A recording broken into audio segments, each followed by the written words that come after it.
The size of his eyes are incredibly important with all puppets. In fact, I think most character designs, what the eyes look like, they can tell a story on their own without the rest of the animation.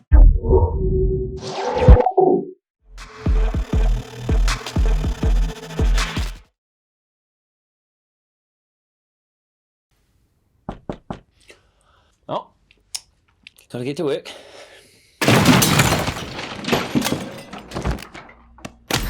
Oh, here we go. Hey, don't touch it! Oh, shit! My name's Andy Gent. I'm the owner of Arch Model Studio and Arch Film Studio. We worked on a lovely stop-motion animated film for the Humane Society International called Save Ralph.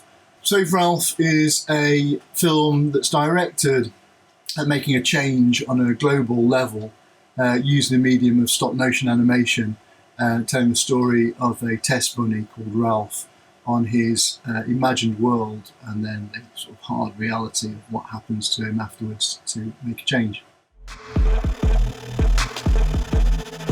Well, there's sort of two aspects to all of these things. Creative aspect, which is what's the story got to say, theatre of it, the world he's going to live in, and then the character himself. How's he going to move? What's he got to do? How's he got to express? How's he got to talk? And the planning side, because it's a process that takes quite a lot of time, we were in need of help from all of our regular collaborators to spread it out over a very long period of time in order that we could save money and fit it into the gaps of all of the other work in order to keep the quality very high. The design process for it all is a mixture of director Spencer Sousa, who is an amazing person to work with his idea of what he wanted, and then how do we bring that to life. Ralph's world's entirely in his head, so you have to imagine that he's a test bunny, so he lives in a cage and there's none of the trappings of a house or home, only what he imagines, because that's his entire world. It was very important to us to make it very convincing and dated, because it's a process that's gone on for quite some period of time. So everything that in it would have been stuff that it would have been inherited, because, as he says in the film, my mum was a test bunny, my dad was a test bunny. So it's a generational thing, and it's to force a change onto that.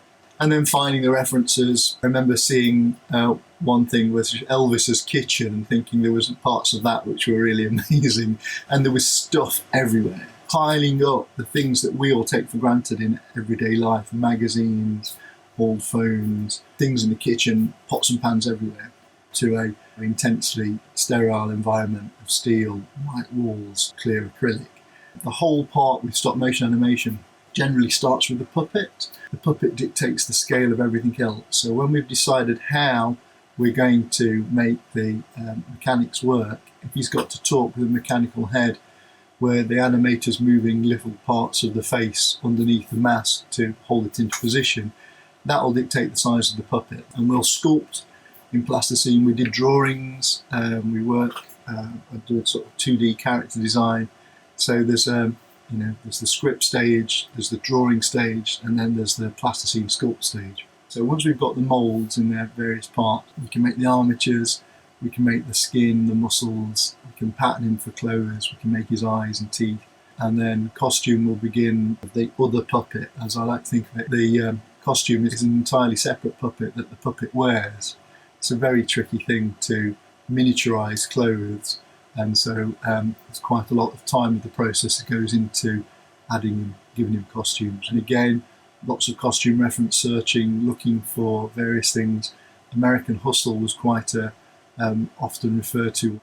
We'll apply all that, put him together, and then the animators become involved, because we are making something that has to be used by another person. We're trying to give him all of the ranges of emotions and movements that he needs based on what was in the script. And then the animator will test the puppet and see if it can do it. And then we started to shoot some shots. At that stage, we could only afford the living room and one puppet.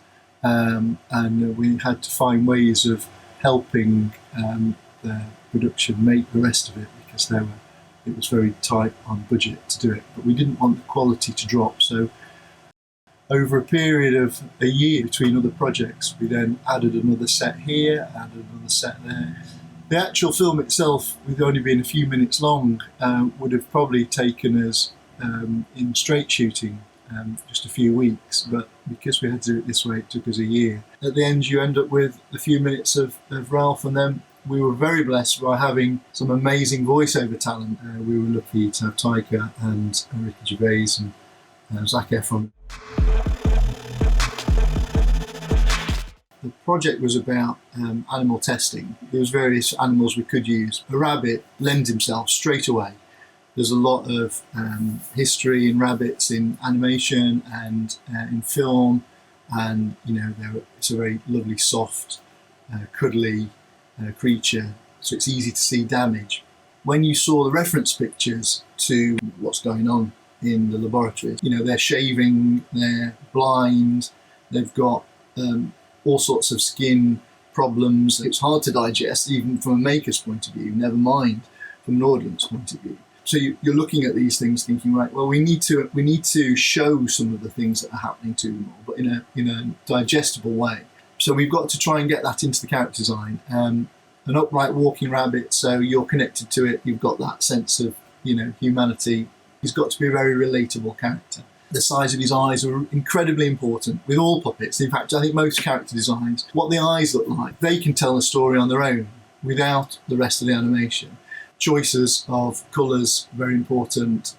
Emotive, the use of the face, how we're going to make him talk, not making him too long, not making him too goofy, or shapes of his ears. All these things become important to softening him, to make him an embraceable character. And then with him being lovely and white, when we shaved off little bits of his skin to show the pink, you could read it really easily.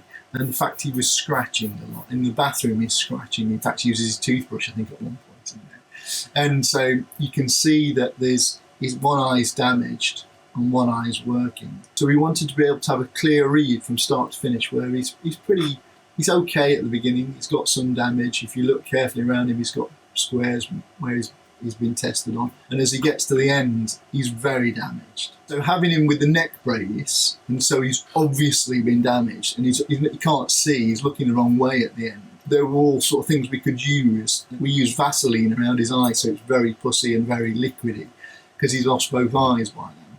Everything's consciously worked out, and what's going to give him the best thing. The thing I'm fascinated with is the storytelling and making a character come to life. That can cover many different styles. My personal style is very quirky in comparison to Ralph. Ralph's quite a realistic take on things. Working on a Wes Anderson film is a wonderful, challenging, eventful, rewarding experience. When we're working, one thing that is same across all the board what we're doing is research, drawing, sculpting, problem solving. We cross many different kinds of work to achieve the end result. From lots of model making, wig making, teeth making, eye making, costume making, painting. The sets are another world equally as enjoyable to make. We're not only making something aesthetically pleasing, hopefully, but it's very functional as well. Okay, so yeah, I'd just like to say to everyone out there still buying animal-tested cosmetics like eyeliner, shampoo, sunscreen, pretty much everything in your bathroom. Well, without you and countries that allow animal testing, I'd be out of a job. I'd be on the streets. Well, not the streets, more like a field, I guess. Like a normal rabbit.